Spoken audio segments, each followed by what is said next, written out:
গতকাল একটি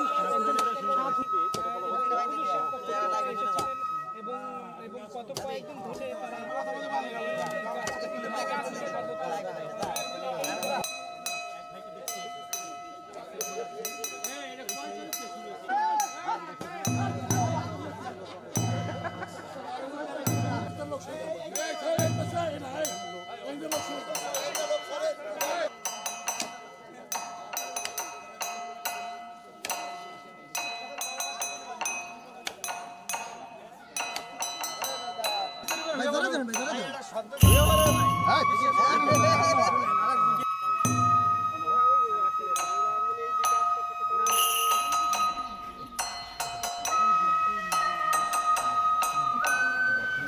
গত এক সপ্তাহ যাবৎ এখানে বিভিন্ন লোক বিভিন্ন ধরনের বিভ্রান্তমূলক তথ্য দেওয়ার কারণে সারা বাংলাদেশে আজকে এই গাছে কথা বলে বলে একটা মানে প্রচার হইতেছে।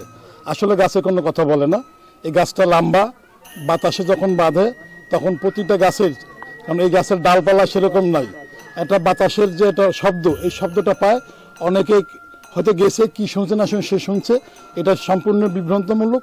যার কারণে আমরা চিন্তা করছি যে এই বিষয়টা নিয়ে এই এলাকা ভিত্তিক সারা বাংলাদেশে একটা আলোচনা সৃষ্টি হয়েছে, কিন্তু গাছে কোনো কথা বলে না।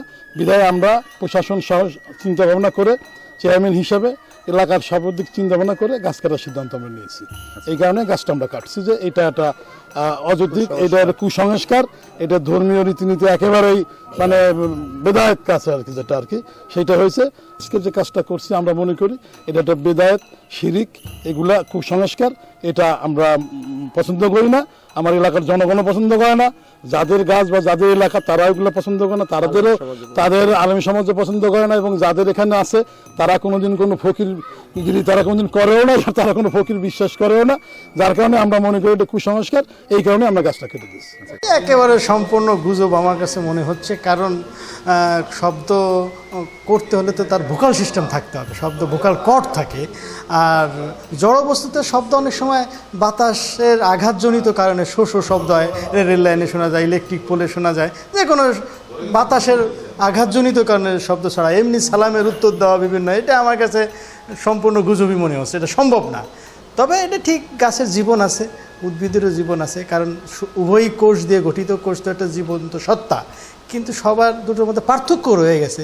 প্রাণী সচরাচর চলাচল করতে পারে, উদ্ভিদ সাধারণত চলাচল করতে পারে না, যেমন কথা বলতে পারে না উদ্ভিদ, তার মধ্যে একটা অন্যতম বৈশিষ্ট্য। তবে এদের ব্যথা বেদনা দুঃখ সবই আছে, কিন্তু কথা বলা যায় এইটা আমি এই প্রথমেই শুনলাম। এটা গুজব, আমার মনে হয় এর পিছনে, গুজবের পিছনে না দৌড়ানোই শ্রেয়।